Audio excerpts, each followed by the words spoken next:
Paper number 6B, Strategic Management. The last paper of your intermediate level. That is part B of your 6th paper, Strategic Management, which will be for 50 marks. 50 mark in the paper. Matta paper madriyada, this paper also will be having like 30% வந்து 1 marks. Case based 1 marks தான் இருக்கும். So 30% அப்படின்றப்ப 15 marks will be for 1 mark category and 35 marks will be for your descriptive one. இப்போ case based 1 மார்க்குங்கிறப்ப small ஒரு 5 to 6 lines, sometimes 10 to 15 lines மாதிரி ஒரு case கொடுத்துட்டு கீழே there will be some questions. சிலதுக்கு 1 மார்க் கொடுப்பாங்க, சிலதுக்கு 2 மார்க் கொடுப்பாங்க. But it's always multiple choice question. As of now there is no negative marking. இப்போ வரைக்கும் நெகட்டிவ் மார்க்கிங் எதுவும் கிடையாது. கான்செப்டை புரிஞ்சு அந்த படித்து அதை எழுதுகிற மாதிரி தான் இருக்கும். So that will be for 15 marks and remaining 35 marks will be a descriptive one. அதில் பார்த்தீங்க அப்படின்னா 2 10 மார்க்கு ஒரு 15 மார்க் அப்படின்ற மாதிரி தான் ரெகுலராக கேட்டுட்ருக்காங்க இந்த 35 மார்க்ஸ்க்கு. இந்த 10 மார்க் 15 மார்க்கில் ஒரே கொஸ்டினாக வருமானா it is also again a small scenario, case scenario. But எப்படி question வருது அப்படின்னா 1 plus 2 plus 1 plus 1 or 3 plus 2 plus 5. So இந்த மாதிரி குட்டி குட்டி கொஸ்டின்ஸாக கேட்பாங்க. நம்ம ஒரு சாப்டர் முடித்த உடனே will be seeing the practice questions. ஒரு சாப்டர் அந்த டாபிக் வரும்போது எப்படியெல்லாம் கொஸ்டின் கேட்கலாம் அப்படின்றதையும் யோசிச்சுட்டு நம்ம படிச்சுக்கலாம். Very easy paper and very much scoring பேப்பருங்கிறது தான் எஸ்எம். நிறைய படிக்கிற மாதிரி இருக்கும். But once you have this reading habit, நம்ம படித்து பார்க்குற ஹேபிட், இட்ஸ் நாட் லைக் படித்து பார்த்துட்டு மெமரைஸ் பண்ணிவிட்டு ரீகால் பண்ணுறதுங்கிறது இல்லை. You should have a reading habit. படித்து சும்மா கதை புக் படிக்கிற மாதிரி படிச்சுக்கிட்டே இருந்தீங்கன்னா you will get familiar with the words. ஏன்னா வேர்ட்ஸோட ஃபெமிலியாரிட்டி தான் ரொம்ப முக்கியம் ஃபார் எஸ்எம். இந்த ஃபெமிலியாரிட்டி வந்துச்சுன்னா ரொம்ப ஈஸியாக இருக்கும். ஸோ இந்த பர்டிகுலர் பேப்பரில் யூல் ஹேவ் சம் 5 யூனிட்ஸுங்க, 5 unit detailed understanding of what is a strategic management அப்படின்றது நம்ம தெரிஞ்சுப்போம். Why should we learn this? நம்ம ஏன் வந்து இதை கற்றுக்கணும் அப்படின்னா, see whatever is the business or anything, any sort of business or any sort of organization will always needs a plan. ஒரு பிளானு, ஒரு எய்ம் இருக்கும், ஒரு ஆப்ஜெக்டிவ் இருக்கும், ஒரு கோல் இருக்கும், ஒரு விஷன் இருக்கும்பாங்க, ஒரு மிஷன் இருக்கும்பாங்க, ஒரு ஆப்ஜெக்டிவ் இருக்குன்னு நிறையா சொல்லுவாங்க. So how it has to be designed, அதை எப்படி சார் டிசைன் பண்ணுறது? அப்போ டிசைன் பண்ணுறதுக்கு we should have a understanding of what it is. இப்போ what is a strategy, what is a strategic management, how to do a strategic management, அதுக்கு என்ன நல்லா தேவையாக இருக்குது, what all analysis we have to do, what all experimentations we have to do, what all concepts we have to follow, what all theories we have, எதெல்லாம் அடிப்படையில் we can plan this, past experiences, future uncertainties, இதெல்லாத்தையும் யோசிச்சு தான் நம்ம பண்ணணும். As a chartered accountant we may be also a strategic manager. ஒரு client வராங்க நம்மக்கிட்ட, they wanted to know like what can be done for the betterment of the company அப்படின்றப்ப we'll give some ideas. So அந்த மாதிரி advisory role அப்போ we should know something basic. இந்த analysis பண்ணி பாருங்களேன், இந்த டெஸ்டிங் பண்ணி பாருங்களேன், உங்களுடைய ஆர்கனைசேஷனோட ஸ்ட்ரென்த் என்ன சொல்லுங்கள், உங்களுக்கு என்ன த்ரெட் எங்கே வரும்னு நினைக்கிறீங்க, what kind of developments you can do, what is your human resources, who is your credible person. இந்த மாதிரி பல கேள்விகள் நம்ம கேட்குற மாதிரி இருக்கும். அந்த கேள்விகளுக்கு பதிலும் நம்ம சொல்லணும். So for that we should have an understanding. அந்த டெக்னிக் என்ன, அந்த கான்செப்ட்ஸ் என்னென்ன இருக்குது, அது எப்படி நம்ம பிஸ்னஸில் அப்ளை பண்ணலாம் அப்படின்ற ஒரு அண்டர்ஸ்டாண்டிங் வேணுங்கிறனால தான் this part is in our syllabus. So the first unit is always about the introduction part, introduction to strategic management அப்படின்னு சொல்கிறாங்க. The second unit is strategic analysis. அந்த ஸ்ட்ராட்டஜிக் அனாலிசிஸ் அப்படின்றது என்ன அப்படின்னா, சார் ஒரு ஆர்கனைசேஷன் அப்படின்றது whatever business they do, ultimately the benefit will be for the company which is in turn of a profit or a turnover, but ultimate beneficiaries will be the customers. அந்த கம்பெனியோ அந்த business மூலமாக benefit அடைகிறவங்க யார் அப்படின்னு பார்த்தா it is the customers. அப்போ அந்த கஸ்டமர்ஸை நம்ம எப்படி புரிஞ்சுக்கணும்? கஸ்டமர்ஸ் இல்லாமல் கவர்மெண்ட் மாறுது சார், திடீர்னு கவர்மெண்ட் மாறிச்சு, ரூல்ஸை மாற்றிட்டாங்க சார். இன்றைக்கி ஒரு கவர்மெண்ட் இருக்குது, நாளைக்கு ஒரு கவர்மெண்ட் வந்துட்டு ரூல்ஸை மாற்றிட்டாங்க. ஸோ கவர்மெண்ட்டை how to read. Income tax 1961 படிச்சுட்டு இருந்தால் இப்போ 2025 ஒன்று புதுசாக கொண்டு வர்றாங்க. That is a rule change, act change. இப்போ ஹவு டு அண்டர்ஸ்டாண்ட் தட், இது எல்லாத்தையுமே கண்டுபிடிக்கிறது which is outside the organisation's control. இப்போ எக்ஸ்டர்னல் என்வாயன்மெண்ட்னா என்ன, what comprises of external environment, what all, how to analyse it, என்னென்ன அனாலிசிஸ் இருக்குது, என்னென்ன ஃப்ரேம் ஒர்க்ஸ் இருக்குங்கிறது தட் வில் பி லேர்னிங். சரி, வெளியே இருக்கிறத மட்டும் தெரிஞ்சுக்கிட்டா போதுமா? We should know about us also, right?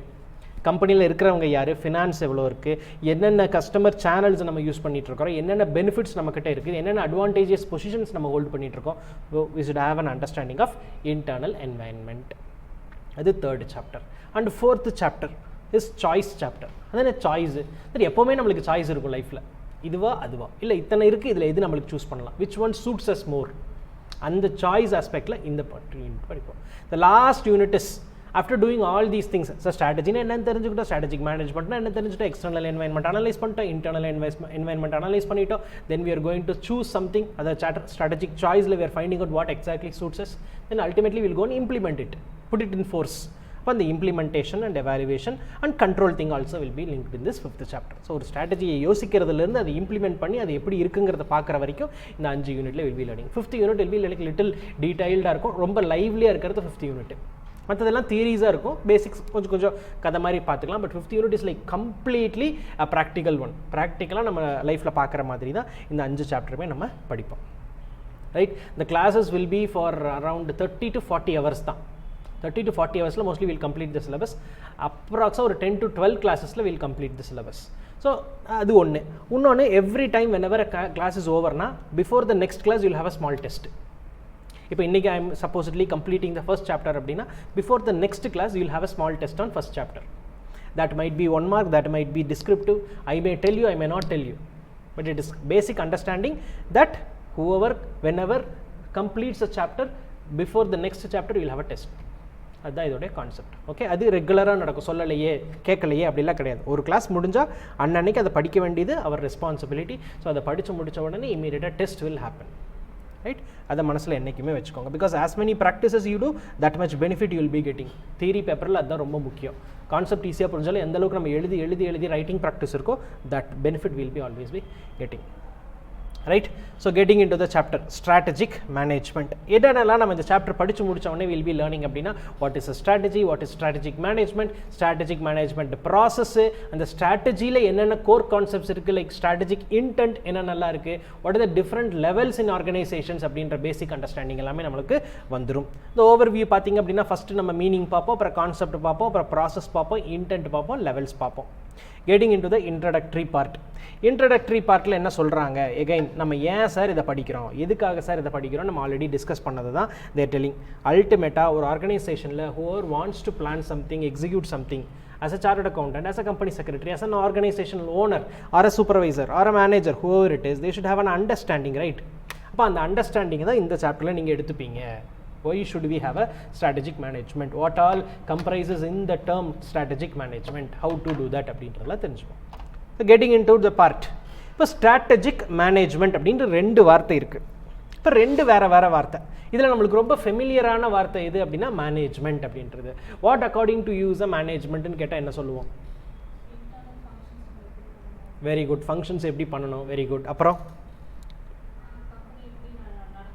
Company எப்படி நடத்தணும், very good, very good. Management ஜென்ரலாக சொன்னால் 2 விதமாக சொல்லலாம். We can tell a group of people சொல்லலாம், சார் அவங்க தான் சார் மேனேஜ்மெண்ட்டு, இந்த காலேஜுக்கு அவங்க தான் மேனேஜ்மெண்ட்டு, இந்த ஆர்கனைசேஷனுக்கு அவங்க தான் மேனேஜ்மெண்ட்டு, அப்படி ஒரு குரூப் ஆஃப் பீப்புளை சொல்லுவோம். இன்னொன்று, த task they do, they're doing this management properly. Management of things is done effectively. Management of the organization is doing effectively. இப்போ 2-3 அர்த்தம் இருக்குது. பட் ரொம்ப சிம்பிளராக 2ஆக பிரிச்சிடலாம். ஒன்று வந்து குரூப் ஆஃப் பீப்புள், சார் இவங்கெல்லாம் தான் சார் இந்த அஃபேர்ஸை மெயின்டைன் பண்ணுறாங்க, கண்டினியூ பண்ணுறாங்க, அவங்க அதை என்ன பண்ணுறாங்க, what they are doing, how they are organising it அப்படின்ற 2 டெர்மினாலஜியில் படிக்கிறாங்க. So ultimately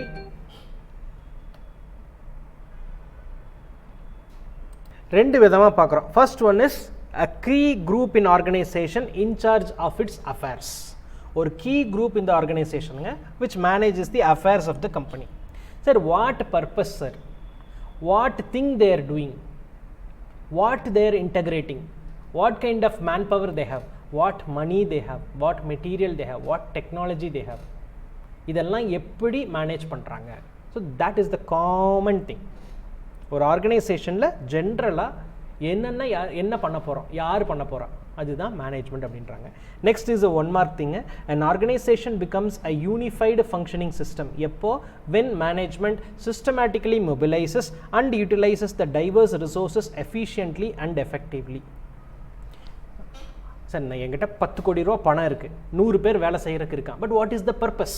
only when they are effectively utilized, efficiently utilized, it can be a productive one. அப்போ யார் சார் அந்த எஃபெக்டிவ் ஆர் எஃபிஷியன்ட்னஸை கொண்டு வரது அப்படின்னா it is the management. So management when it is mobilizes and utilizes the systematic things na the organization will become a unified functioning system. So which of the following helps an organization to systematically mobilize and utilize the diverse resources effectively and efficiently? It is the management.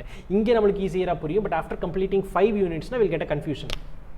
இதே இடத்துல strategy, management, organisational incharge அப்படிங்கிற வார்த்தை வந்து confuse ஆயிடுச்சு. So this 1 mark might be a tricky one. அந்த மாதிரி ட்ரிக்கியாக இருக்கிறது மட்டும் I'll tell you, அங்கே நீங்கள் மார்க் பண்ணி வச்சுக்கலாம், 1 mark அப்படின்ற மாதிரி மார்க் பண்ணி வச்சுக்கலாம். அடுத்து சரி சார், ஒரு ஆர்கனைசேஷனை நாங்கள் இன்கார்பரேட் பண்ணியாச்சு to survive, to go for a long run, to be successful. Again it is the management. The survival and success of the organization depends large to the extent on the competence and character of its management. Again, அப்போ survival சக்ஸஸும் அவங்க தான். Not only that, when ever a change is needed, ஏதாவது ஒரு மாற்றம் தேவைப்படுது, ஒரு organisational change, ஒரு என்வாயன்மெண்ட்டில் ஒரு டிஃப்ரென்ஸ் நடக்குது, அதுக்கு தகுந்த மாதிரி organisational we have to interact and change the things. That is also done by the management. Management எதுலாம் சொல்கிறாங்க, ஒன்று வந்து effective efficient of resources, second one is survival and success, third one is organisational change and adaptation of effective interactions. இந்த 3 விஷயங்கள் சொல்கிறாங்க. So இது first concept, ஒரு group of people who take care of the affairs of the company. அடுத்து the tasks, functions and processes. மேலே சொன்னவங்கலாம் என்ன sir பண்ண போகிறாங்க? மேலே சொன்னோம்லே key group of people who take care of the affairs of the company. What that key group does is also a management. அந்த key group என்ன பண்ணுறாங்களோ that is also a management. This management involve something like planning, organising, directing, staffing, control. இது எல்லாத்தையுமே அவங்க பண்ணுவாங்க. Planning, organising, directing, staffing and control. இது நம்ம டீட்டெயில்டாக படிப்போம். What is planning, what is organising, what is directing, what is staffing, what is controlling அப்படின்றது எல்லாமே படிப்போம். So this task is under this management also அப்படின்னு சொல்கிறாங்க. இது மட்டுமா, அது இல்லாமல் they'll have something called as goal designations, designs organization, mobilizing, acquisition of resources, allocation of tasks and resources, and segregation of duties and activities among the personnel, control system executions. இது எல்லாத்தையுமே அவங்க பண்ணும் இந்த மேனேஜ்மெண்ட் அப்படின்ற ஒரு விஷயம். இது மட்டும் இருந்தால் போதுமா? If the management is capable of making things done na, it is fine. How it can do so? ஒரு ஆர்கனைசேஷன் ஒரு செயலை செய்ய வைப்பாங்க, அந்த ஆர்கனைசேஷனில் இருக்கிறவங்களும் செய்ய வைப்பாங்க. But how it can be possible?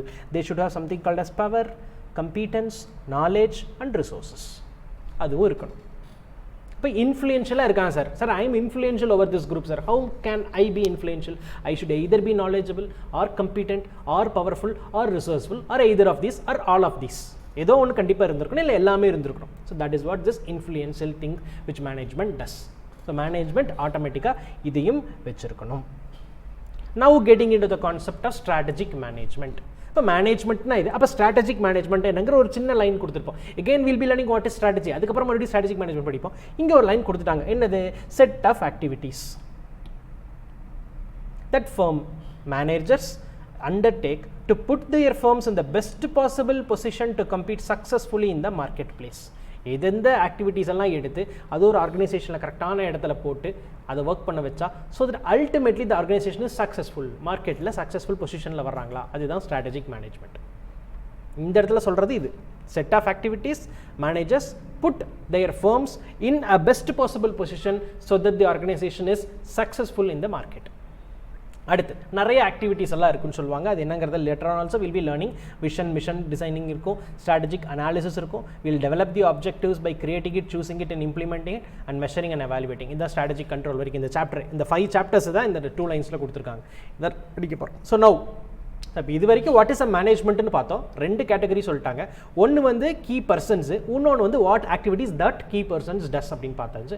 அதுக்கப்புறம் ஸ்ட்ராட்டஜிக் மேனேஜ்மெண்ட்னா என்னங்கிற ஒரு 2 லைன் பார்த்தாச்சு. Set of activities that the managers put in a place so that the organisation is competing successfully. அடுத்து இப்போ ஸ்ட்ராட்டஜினா என்ன? What is a strategy? Strategy அப்படின்னா என்னவா இருக்கலாம்? யுக்தி அப்படின்னு சொல்லுவாங்க தமிழில். இப்போ ஸ்ட்ராட்டஜி இஸ் மை என்னுடைய ஸ்பெஷாலிட்டி ஆர் இந்த மாதிரி ட்ரிக் யூஸ் பண்ணுவேன், இந்த மாதிரி ஒரு ஸ்கில் என்கிட்ட இருக்குது, இதை நான் யூட்டிலைஸ் பண்ணுவேன், இந்த ஒரு பர்டிகுலர் யுக்தியை நான் வச்சுருக்கேன் ஜெயிக்கிறதுக்கு. அதுதான் சிம்பிள் லாங்குவேஜில் சொல்கிறது ஸ்ட்ராட்டஜி.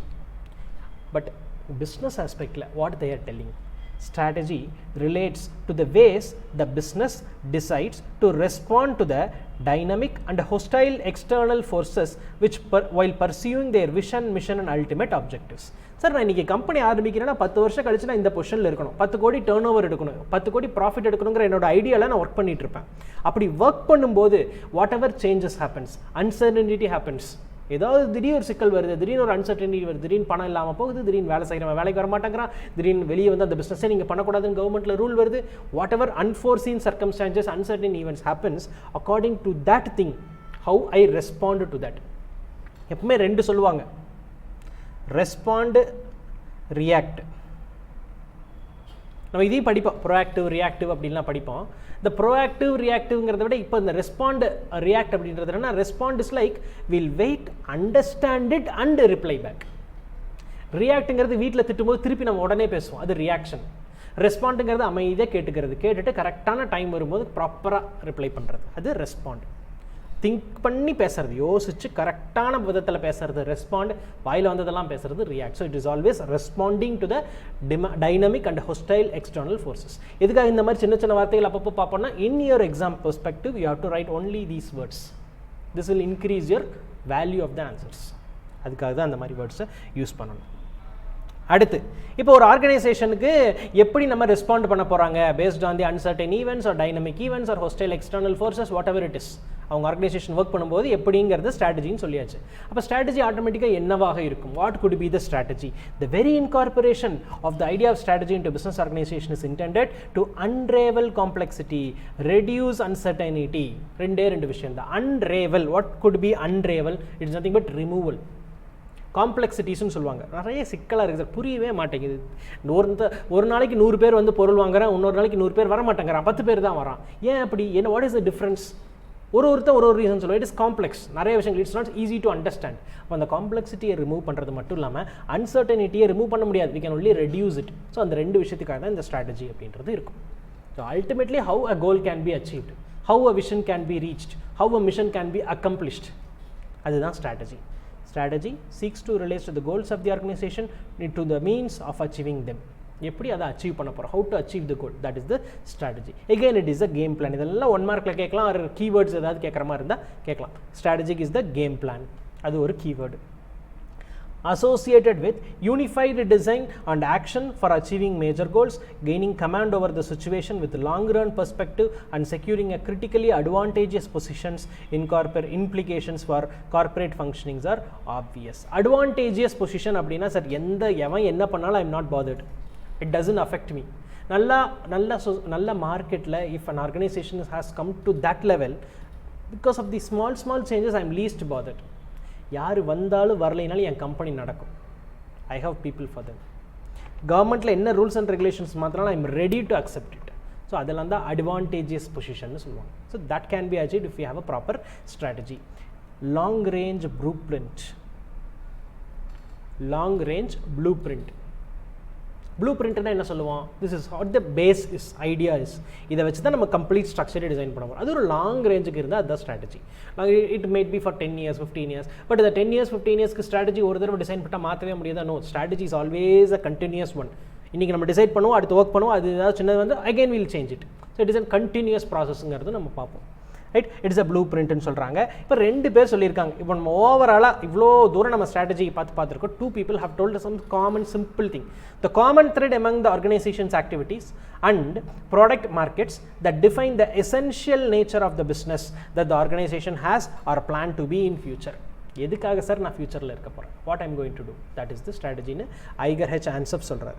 வில்லியம் எஃப் க்ளூக் என்ன சொல்லுவாங்க அப்படின்னா, unified comprehensive integrated plan design to assure that the basic objective of the enterprise is achieved. Comprehensive and integrated plan அப்படின்னா என்னங்க?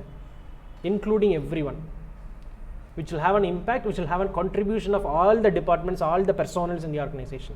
ஆனால் ultimate goal is one, அதுதான் யூனிஃபைடுன்னு சொல்கிறது. யூனிஃபைடு காம்ப்ரஹென்சிவ் இன்டகிரேட்டட் பிளான்னு வில்லியம் எஃப் க்ளூக் சொல்கிறாரு. எசென்ஷியல் நேச்சர் ஆஃப் பிஸ்னஸை வந்து ஃபியூச்சர்லையோ இல்லை பிளான்டு வாட் எவர் இட் இஸோ அது ஐகர் ஹெச் ஆன்சப் சொல்கிறாங்க. 2 பேரும் 2 விதமான ஸ்ட்ராட்டஜி எக்ஸ்ப்ளனேஷன் கொடுக்குறாங்க. Next what else is given? Again a big detailed story is given. நம்ம கீவேர்ட்ஸ் என்னென்னங்கிறத நம்ம மெயினாக பார்க்க போகிறோம். Consciously considered, flexibly designed, mobilize resources, directing human effort, handle events, problems, perceive and utilize opportunities, meet challenges and threats, survival and success.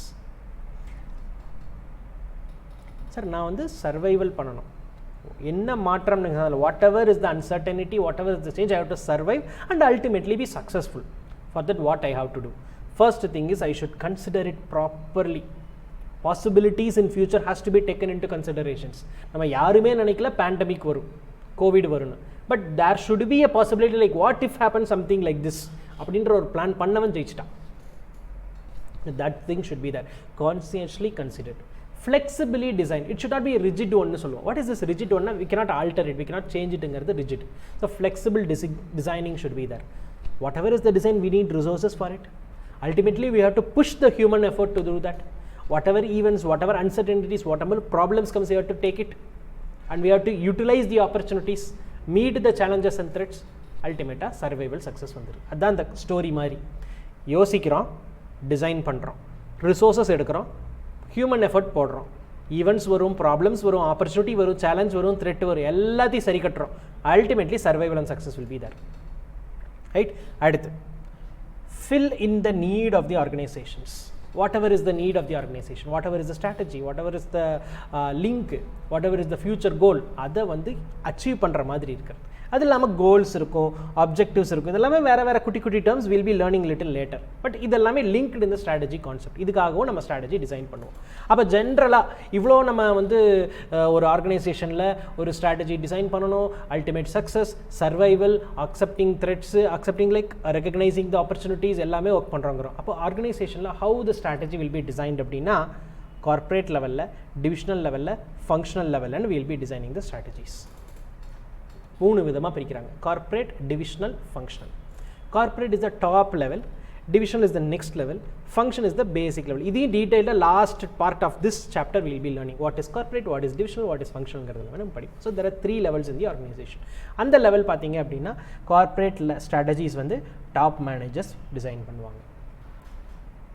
அவங்க எல்லா designing like bigger things, integrations, acquisitions, mergers, takeovers எல்லாம் சொல்லுவோம். இப்போ already வந்து ஒரு company இருக்குது, இன்னொரு company இருக்குது. இந்த ஒரு கம்பெனி இன்னொரு கம்பெனி எடுத்துக்கிறாங்க, கம்ப்ளீட் தேர் அக்வைரிங் அப்படின்னா அது அக்வசிஷன். 2 கம்பெனி இருக்குது சார், 2 கம்பெனி சேர்த்துறாங்க, 2 கம்பெனி ஈக்குவலாக சேர்ந்துக்கிறாங்க, சம் ரேஷியோவில் they're joining, it is called as merger. Takeover அப்படின்னு சொல்லுவாங்க. இன்னொன்று டேக் ஓவர்னா இல்லை கம்ப்ளீட்லி டேக்கிங் ஓவர், ஒரு கண்ட்ரோலோட அஃபேர்ஸை மட்டும் ஃபுல்லாக எடுத்துவாங்க, அது டேக் ஓவர் சொல்லுவாங்க. இந்த மாதிரி இது எல்லா designs, R&D, research and development, இது எல்லாத்தையுமே யார் பார்ப்பாங்க அப்படின்னா இந்த டாப் லெவல் ஆர்கனைசேஷன் தான் பார்ப்பாங்க. அதை கொண்டு வந்ததுக்கப்புறம் இஸ் தட் இனஃப் அப்படின்னா again the divisional and functional levels should cooperate with the changes. ஏன்னா டிசைன் பண்ணுறது மட்டும் இல்லை, actual implementation will happen in divisional and functional level. So these 2 people has to be made. So இப்படி இருக்கக்கூடிய ஒரு strategy நீங்கள் design பண்ணாலுமே we should take into consideration 2 things, which should be proactive thing and a reactive thing. Proactive அப்படின்னா possible outcomes, possible threats, possible uncertainties, what could be there in the future, that should be taken into consideration and we should consider it. Reactive அப்படின்னா sir ஒரு incident நடந்துருச்சு, நடந்ததுக்கப்புறம் நான் எப்படி react பண்ண போகிறேன், நடக்கிறதுக்கு முன்னாடியே யோசிக்கிறது ப்ரோஆக்டிவ், நடந்ததுக்கப்புறம் என்ன பண்ணுவாங்கிறது ரியாக்டிவ். அப்போ ஒரு strategy should have both this proactiveness and reactiveness. Proactive அப்படின்னா முன்னாடியே யோசிக்கிறது, ரியாக்டிவ்னா அதுக்கப்புறம் எப்படி வருது அப்படின்றத யோசிக்கிறது. Proactive actions on the part of the managers to improve the company's market positions and financial performance. என்ன ஃபியூச்சரில் நான் பண்ண போகிறேன், அது ப்ரோஆக்டிவ், முன்னாடியே நான் யோசிச்சு வச்சுட்டது. But reactions to unanticipated developments, fresh market conditions. திடீர்னு எதிர்பார்க்காத ஒரு சேஞ்ச் வருது, திடீர்னு ஒரு காம்படிட்டர் வரான், is very big, have to compete with them.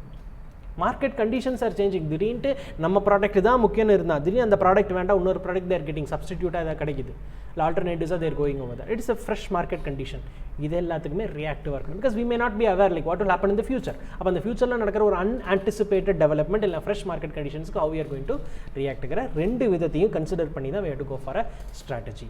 So அப்படி இருக்கிற ஸ்ட்ராட்டஜி தான் இந்த மாதிரி இருக்குது. Proactive elements, reactive elements, abundant elements, இது எல்லாத்தையும் யோசிச்சு தான் நம்ம ஆக்சுவல் ஸ்ட்ராட்டஜியை கொண்டு வரணும். சேஞ்சிங் சர்க்கம்ஸ்டான்சஸ்க்கு reactive, new incentives initiatives, ongoing strategic எலமெண்ட்ஸில் ப்ரியர் பீரியட்லேயே இருந்தால் அதெல்லாமே ப்ரோஆக்டிவ். முன்னாடி எனக்கு தெரியும் ஓகே இந்த மாதிரி போயிட்டு இருக்குது, ஒரு 10 வருஷம் கழிச்சு இந்த மாதிரி ஆகலாம், this might happen, I predicted it, so that is proactive. I'm not at all able to predict, I'm not having any idea, or unanticipated, uncertain something has happened, அது reactive அப்படின்னு சொல்லுவோம். abundant strategic elements னு சிலது இருக்குது, experiences, know-how, strength, weakness and comparative capabilities, இதெல்லாமே abundant strategic elements னு சொல்லுவாங்க. இது ஒரு விதமான இதெல்லாம் நம்ம கூடயே இருக்க போகுது. strength we always have, weakness we always have, but it has to be made into a strength or one. அது அந்த திங்கிங் தனியாக இருக்கணும். ஸோ இது இந்த மாதிரி ஒரு டிசைனில் இருந்து இதெல்லாமே யோசிச்சோம்னா தான் organisation can be acquiring a good position and performance தான் கீழே இருக்கிற கதையில் கொடுத்துருப்பாங்க. ஒரு ஸ்ட்ராட்டஜிக் அனாலிசிஸ் மாதிரி அவங்க கொடுத்துருப்பாங்க. But whenever we go for a strategic designing அப்படின்னா it should always be stitching together proactive or intended strategy based on the prior successful experience, so that whatever reactive or adaptive strategy comes back. அப்போ ப்ரோஆக்டிவோட இன்னொரு பேர் வந்து intended. ஏன்னா நமக்கு தெரியும் இதுதான் நடக்கும், இது நடக்கிறதுக்கான வாய்ப்பு இருக்குது. ஸோ ஐம் இன்டெண்டிங்னா நான் இதுதான் நினைக்கிறேன், இதுதான் பண்ணலான்னு இருக்கேன், ஐம் வில்லிங் டு அப்படின்றது intending. Reactive or adaptive strategy, whatever changes happens in the future I will adapt to it, நான் அதுக்கு அடாப்ட் ஆகிக்கிறேன் அப்படின்றது செகண்ட். ஸோ 2 பேர் இருக்குது, proactive intended strategy or reactive adaptive strategy. So these kind of 2 things has to be taken into consideration. Again நம்ம முன்னாடி படித்த பாயிண்டே தான், அன்ரைவல் காம்ப்ளெக்சிட்டி, ரெடியூஸ் அன்சர்டைனிட்டி, இதுதான் அல்டிமேட் ஐடியாவே. அடுத்து ஒரு எக்ஸாம்பிள் மாதிரி கொடுத்துருப்பாங்க, யூபிஐ. இப்போ யூபிஐ இல்லாதவங்களே இல்லை. Earlier whenever we wanted to go for internet banking அப்படின்னா சிஸ்டமில் தான் பண்ணுற மாதிரி இருந்துச்சு. ஃபஸ்ட்டு நமக்கு நெஃப்ட் இருக்குது, ஆர்டிஜிஎஸ் இருக்குது, நெட் பேங்கிங்கில் ஐடி வாங்கணும், அதுக்கான பாஸ்வேர்டு கொடுக்கணும், அப்புறம் ஓடிபி வரும். அது ஒரு it's very big process and it was also not easy for every one initial டைம்ஸில். அப்புறம் மொபைல் பேங்கிங் கொண்டு வந்தாங்க. அதுக்கப்புறம் அப்படியே கொஞ்சம் கொஞ்சமாக யூபிஐ வர ஆரம்பிச்சிருச்சு. அப்போ தான் அவங்க மொபைல் பேங்கிங்லேயுமே இன்னும் ஈஸியாக ஆப்ஸ் கொண்டு வந்தாங்க, மொபைல் பேங்கிங் ஆப்ஸ் கொண்டு வந்தாங்க. பட் இந்த UPI is much more easier. Once we add our bank account in the UPI thing அப்படின்னா, UPI ஆப்னா ஆட்டோமேட்டிக்காக நமக்கு அந்த 4-digit பின் போட்டால் போதும். wherever we want we will just scan it, we will pay it. It has become a very easier one. இப்போ அது ஒரு எக்ஸாம்பிளாக கொடுத்துருப்பாங்க. It would be pertinent to mention one such example in recent times. இதுக்கு இந்த revolutionary ஐடியாஸில் கொண்டு வந்தது UPI, unified payments interface, India based, இது மேட் இன் இந்தியா கான்செப்ட். இதை தான் வேர்ல்டில் நிறைய பேர் இது யூஸ் பண்ணுறதுக்கு இப்போ போயிட்டுருக்காங்க, வேர்ல்டு லெவலில் போயிட்டுருக்கு. பட் இது ஒரு ரெவல்யூஷனரி ஐடியா. எக்ஸிஸ்டிங் ப்ராப்ளம்ஸ் என்ன இருக்குது, ஒவ்வொரு தடவையும் பேங்க்குக்கு போகணும் சார், ஒவ்வொரு தடவையும் இப்போ பேலன்ஸ் செக் பண்ணணும்னா ஏதோ ஒரு நம்பர் அனுப்பணும். முதல்ல அப்படி தான் இருந்துச்சு, ஒரு பேங்க்கு ஒரு நம்பர் இருக்கும், அந்த நம்பர் அனுப்பிச்சா நம்மளுக்கு மெசேஜ் வரும். Very rarely will get a debit message, credit message also. இப்போ whenever we want we can easily find out what is the balance, who can we transfer, who cannot transferred, who is the நம்ம முதல்ல first time வந்து என்ன வந்துச்சுன்னா பேர் type பண்ணால், அதாவது number type பண்ணால் அவங்க பேர் வராது. இப்போ அவங்க பேர் பேங்க் அக்கௌண்ட்டு கூட டீட்டெயில்ஸு கிளியராக வர ஆரம்பிச்சு. So it has become a revolutionary ஐடியாங்கிற ஒரு அண்டர்ஸ்டாண்டிங்க்கு கொடுத்துருப்பாங்க. அடுத்து ஒரு கான்செப்ட் கொடுத்துருக்கு, ஒரு கொஷின் மாதிரி கேட்குறாங்க. a ketchup brand making a healthier ketchup with less sugar and preservatives to attract more customer by letting parents feel safe about their kids consuming ketchup. Can this be called as a strategy? அப்போ ketchup manufacturing என்ன பண்ணுறாங்கன்னா healthier ketchup எப்படி use பண்ணுறாங்க, less sugar ப்ரிசர்வேட்டிவ்ஸும் லெஸ்ஸாக பண்ணுறாங்க. So that சில்ட்ரனை attract பண்ண வைக்கலாம் அப்படின்னு. Is that a strategy? Yes, it is a strategy. Ultimately they wanted to expand their market, more adaptability and more acceptedness கொண்டு வரதுக்காக இவங்க இதை பண்ணுறாங்க. Then it is a strategy only, no? Because whenever I wanted to purchase a ketchup, na I'll see, okay, இவன் இத்தனை பேர் இருக்கா, 4 பேர் இருக்கா, 4 பேர்த்தில் ஒரு இவன் வந்து சுகரும் இல்லை, ப்ரிசர்வேட்டிவ்ஸ் அதிகமாக இல்லை, so it is good for our child's ஹெல்த்ன்றதை நம்ம யோசிப்போம். So that is a strategy only அப்படின்ற அண்டர்ஸ்டாண்டிங் கொடுத்துருப்பாங்க. அடுத்து strategic management, importance and limitations. ஏன் ஸ்ட்ராட்டஜிக் மேனேஜ்மெண்ட் இம்பார்ட்டன்ட்டு, அதுக்கு என்ன நெகட்டிவ்ஸ் இருக்குது அப்படின்னு சொல்லி பார்க்குறோம். வெரி ஈஸி ஒன் தான், நம்ம இவ்வளோ நேரம் படித்தது தான் அங்கே மறுபடியும் கொடுத்துருப்பாங்க. 2 அல்டிமேட் ஆப்ஜெக்டிவ் தான். ஒரு ஸ்ட்ராட்டஜிக் மேனேஜ்மெண்ட் அப்படின்றது ரொம்ப முக்கியம்னு ஏன் சொல்கிறாங்கன்னா 2 விஷயத்துக்காக. ஒன்று காம்படிட்டிவ் அட்வான்டேஜ், இன்னொன்று guide company in the changes. What is competitive advantage? Sir காம்படிட்டருக்கும் எனக்கும் கம்பேர் பண்ணிங்கன்னா I am better in this way, அப்போ that is my competitive advantage. Simple. நான் என்னையும் காம்படிட்டரையும் பக்கத்தில் வைங்க, what benefit or betterment I have than him or her or that, ஏதோ ஒன்று எப்படி டிஃப்ரெண்ட்டாக இருக்கணும், அது ஒன்று. That is competitive advantage. Second one sir, ஏதாவது ஒரு சேஞ்சஸ் அன்சர்டனிட்டிஸ் நடக்கும்போது how I should move on, the guiding force. இது 2 தான் ultimate aim of any strategic management அப்படின்னு சொல்லி சொல்கிறாங்க. இது 2 விஷயத்துக்காக தான் ஸ்ட்ராட்டஜிக் மேனேஜ்மெண்ட் அப்படின்றத நம்ம பண்ணுறோம். அடுத்து நமக்கு தெரியும் ஆர்கனைசேஷனுங்கிறது வந்து என்வாயன்மெண்ட்டில் இருந்தால் தான் எக்ஸிஸ்ட் ஆகும். Environment is nothing but the place in which the organisation exist. அப்போ அந்த என்வாயன்மெண்ட்டுங்கிறது வந்து காம்ப்ளெக்ஸ், சேஞ்ச் ஆகிக்கிட்டே இருக்கும், கோஸ் ஆன் சேஞ்சிங், மாறிக்கிட்டே இருக்கும். அந்த மாறிக்கிட்டே இருக்கிறதுக்கும் அந்த எக்ஸ்டர்னலிட்டிஸ், அந்த ஒரு அன்சர்டனிட்டிஸ், அந்த ஒரு அன்ஃபேர் திங்ஸ் அதெல்லாம் நடக்கும்போது ஹவு டு கைட் இட்ஸ், நமக்கான கைடன்ஸ் யார் கொடுப்பா? Strategic management will be providing it. So அந்த பர்டிகுலர் அண்டர்ஸ்டாண்டிங் நமக்கு இருந்துச்சு அப்படின்னா we'll be designing the things so that we'll move on further without any delay. Strategic management refers to the managerial process of developing a strategic vision, setting objectives, crafting a strategy, implementing, evaluating, and finally initiating corrective actions or adjustments which may deemed appropriate. இது நம்ம பின்னாடி படிப்போம். First விஷனை design பண்ணுங்கள், அப்புறம் objective கொண்டு வாங்க, ஒரு ஸ்ட்ராட்டஜியை draft பண்ணுவாங்க, அதை இம்ப்ளிமெண்ட் பண்ணுங்கள், அதை எவாலுவேட் பண்ணுங்கள், எவாலுவேட் பண்ணி ஏதாவது டிஃப்ரென்சஸ் இருந்தால் அதை கரெக்ட் பண்ணுங்கள். This is the process. So it is a cyclic manner ப்ராசஸ்ன்னு சொல்லுவாங்க. ஸோ சுற்றிக்கிட்டே இருக்கும். கிரியேட் பண்ணுவோம், இம்ப்ளிமெண்ட் பண்ணுவோம், எவாலுவேட் பண்ணுவோம், கண்ட்ரோல் பண்ணுவோம், மறுபடியும் கிரியேட் பண்ணுவோம், இம்ப்ளிமெண்ட் பண்ணுவோம், எவாலுவேட் பண்ணுவோம், அண்ட் கண்ட்ரோல் பண்ணுவோம். So this is cyclic process அப்படின்னு சொல்லுவாங்க. ஸோ அல்டிமேட்டாக how a strategic management process or whatever things are involve அப்படின்னு பார்த்தீங்கன்னா விஷன் டெவலப் பண்ணுவோம், என்வாயன்மெண்டல் ஸ்கேனிங் போவோம், internal and external things, then will go for formulating, implementing, evaluating and controlling the strategies. What is the importance? First one, survival of the fittest. Charles Darwin சொல்வார், whatever change happens, whatever uncertainties happen, whoever can survive the things, யாரெல்லாம் பிடிச்சி நகர்றாங்களோ, whoever can survive the uncertainties, they will be successful. அப்போ தான் survival of the fittest அப்படின்னு சொல்கிறாங்க. அப்போ அதுக்கு ஒரு business ஆர்கனைசேஷனுக்கு whoever is strongest, not only physically, financially or resourcefully, but who can adapt to the changes and to who can go with the changes. என்னென்னா இப்போ நான் வந்து சொல்லுவேன், நான் மார்க்கெட்டில் ஆல்ரெடி 90% எங்கிட்ட தான் சார் இருக்குது. மார்க்கெட்டில் கஸ்டமர்ஸ் வாங்குகிற பொருளில் 90% எங்கிட்ட தான் வாங்குவாங்க. I am of course strongest, but I should be capable of undergoing changes. ஒரு காலத்தில் நோக்கியா ஃபோன் தான் அவ்வளோ வாங்கினாங்க. மார்க்கெட் பொசிஷனாக நல்லா தான் இருந்தாங்க, நோக்கியா இருக்கிற இடமே தெரியல. பிளாக்பெரி அதே போல் இல்லை, ஸ்டாப் பண்ணிட்டாங்க. So I may be a strongest person, but ultimately I should cope up with changes. சேஞ்சஸுக்கு தகுந்த மாதிரி வந்துக்கிட்டே இருக்கணும்.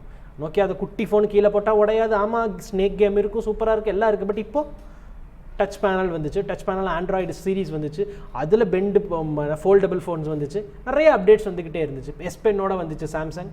That time only they came with the concept of S pen. டேப்ல இல்லாத பென், ஃபோனுக்கே பென்னு, குட்டி பென் மாதிரி இருக்கும். Like they had changes. அதான் கொடுத்துருப்பாங்க. Bajaj scooters, LML scooters, Murphy radio, BPL television was a pride once upon a time. ஓ, டெலிவிஷனில் பிபிஎல் வச்சுருக்கீங்களாங்கிற ஒரு ப்ரைடு இருந்த காலம் ஒன்று. இப்போ அதெல்லாம் அப்படி இருக்கிறதே பாதி பேத்துக்கு தெரியாது, இருந்ததே பாதி பேத்துக்கு தெரியாது. Videocon, it has a very big, it had a very big base. Nokia, Kodak, இது எல்லாத்துக்குமே இருந்தது. பட் இப்போ எதுவுமே இல்லை, because they were not able to cope up with the changes, the drastic environmental changes க்கு தகுந்த மாதிரி they were not able to adapt themselves ங்கறனால now they are not be here. Business follows the principle of win or lose. Only in small number of cases win-win situation arise. Very difficult to have a win-win situation. No one will be okay in win-win situation also. Very rare தான். இப்போ கோயம்புத்தூரில் பார்த்தீங்கன்னா ஒரு famous கடை இருக்குது, restaurant. அவங்க சென்னையில் இருக்க மாட்டாங்க. சென்னையில் ஃபேமஸாக ஒரு ரெஸ்டாரண்ட் இருக்குது, அது கோயம்புத்தூர் சைடில் வர மாட்டாங்க. Why didn't they go there or they come here அப்படின்னா there is an understanding between them. நான் அங்கே இருந்துக்கிறேன், நீ இங்கே இருந்துக்கோ அப்படின்னு ஒரு understanding. But we will not be aware like how long they'll go with this way. இந்த மாதிரி எவ்வளோ நாள் போவாங்கன்னு நமக்கு தெரியாது. இப்போதைக்கு அப்படி இருக்குது. கோயம்புத்தூரில் இருக்கிறவங்க இங்கே தான் இருக்கிறாங்க, அங்கே இருக்கவங்க அங்கே தான் இருக்காங்க. அவங்களும் இங்கே வரல, இவங்களும் அங்கே போவே இல்லை. மற்ற எத்தனையோ கடைகள் அங்கேருந்து இங்கே வந்துச்சு. இப்போ நம்மளுக்கு நாகர்கோவில் ஆரிபவன் சொல்கிறோம், அவங்க இப்போ 2 பிரான்ச் ஓப்பன் பண்ணிட்டாங்க. A2B இருக்குது, இதெல்லாமே வந்துட்டாங்க. பட் சரவணபவன் வரவே இல்லை இன்னும் இங்கே. அதே மாதிரி இங்கே இருக்கிற அன்னபூர்ணா கௌரி சங்கர் அங்கே போகவே இல்லை. So these are some things, some win-win. Very rarely only will have this win-win situation. இல்லைனா இல்லை always like I'll win you lose, you lose I win, or you win I'll lose, something like that. அப்படி தான் இருக்கும். What are the benefits?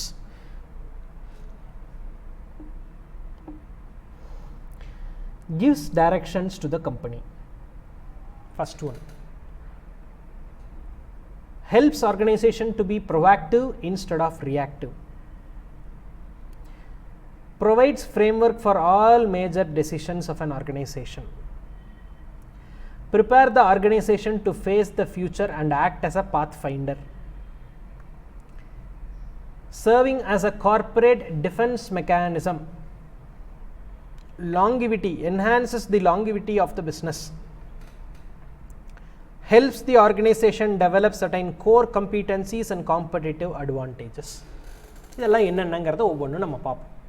First comes the direction to the company. Sir எதை நோக்கி நான் செல்லுறேன், what is the purpose or what is the reason in which I am running, அது கொடுக்கணும்னா a strategic management will be provided, because strategic management involves everything இல்லையா, defining the goals, having the mission, vision, இது எல்லாமே அப்படின்றதுனால ultimate direction towards which the company is running, towards the company is functioningங்கிறது first benefit. So அது நம்ம strategic மேனேஜ்மெண்ட்டில் vision கொடுத்துருக்கோம். Vision is like long term future. இப்போ 20 வருஷம் கழிச்சு நான் என்னவா இருக்க போகிறேன், அது விஷன். இப்போ நான் என்ன பண்ணிருக்கேன், என்ன பண்ண போகிறேன், அது mission. Goal, ultimately what position I wanted to be, இது எல்லாத்தையுமே நம்ம டிசைன் பண்ணிட்டோம் அப்படின்னா ஆட்டோமேட்டிக்காக will find out like what is the organisations move. It helps give the direction to the company. அடுத்து being proactive instead of reactive. Of course it is very difficult to predict future, but we can predict things or do certain things which will help us to be responsive in the future. Future நடக்கக்கூடிய சேஞ்சஸ்க்கு தகுந்த மாதிரி we should be ready. We may not know like what will happen, but we should be aware like something might happen na. If this happens na, I will do this. And the preparations முன்னாடி இருக்கணும். Strategic management helps organizations to be proactive instead of reactive in shaping its future. If they are able to analyze and take actions instead of being more spectators. What is the spectator? பார்வையாளரா மட்டும் இருக்கக்கூடாது. ஓ இப்படி தான் நடக்குதுன்னு எட்ட நின்று பார்க்கக்கூடாது. இது நமக்கு வந்துருச்சுன்னா எம்பத்தட்டிக் சிம்பத்தட்டிக் சொல்லுவாங்க. அதில் தான் empathetic like what it happens to us, அந்த மாதிரி ரியலைஸ் பண்ணி இதை நம்ம இப்படி பண்ணணும், இது இப்படி வந்துச்சுன்னா நம்ம இதை மாதிரி சேஞ்ச் பண்ணணும். This had happen to that organisation, so I should be ready to face that. It might happen to me also. So I should be readiness கரெக்டாக இருக்கணும். So that getting carried away விட ஆட்டோமேட்டிக்காக it's turbulence R அன்சர்டனிட்டிஸை நம்ம move on பண்ண முடியும். Uncertainties or turbulence like movement, fast சேஞ்சிங்கில் இருக்கிறதுல நான் ஃபாஸ்ட் சேஞ்சிங்க்குனால அடாப்டபிலிட்டி இருந்தால் மட்டும்தான் நான் இருக்க முடியும். ஒரு 20 இயர்ஸ்க்கு முன்னாடி பார்த்தீங்க அப்படின்னா கோலி சோடான்னு ஒன்று இருந்துச்சு, இப்போவும் இருக்குது. இப்போ ரிவைவ் பண்ணிட்டாங்க, நடுவில் இல்லவே இல்லாமல் இருந்துச்சு. இப்போ மறுபடியும் அந்த காளையன், காளிமார்க் வந்து ஃபஸ்ட்டு வந்தாங்க, அவங்க தான் இருந்தாங்க சாஃப்ட் ட்ரிங்க்ஸில். Pepsi, Coca Cola, 7up, Sprite, Mirinda, Fanta எல்லாம் வந்துச்சு, காளிமார்க் காணாமல் போயிடுச்சு. அப்புறம் தான் அவங்க பொவான்டா அப்படின்றதில் ஒன்று வந்தாங்க, காளிமார்க் பொவான்டா அப்படி. இப்போ நிறையா காளிமார்க்கில் மறுபடியும் again they had, because they were not able to adapt to the changes.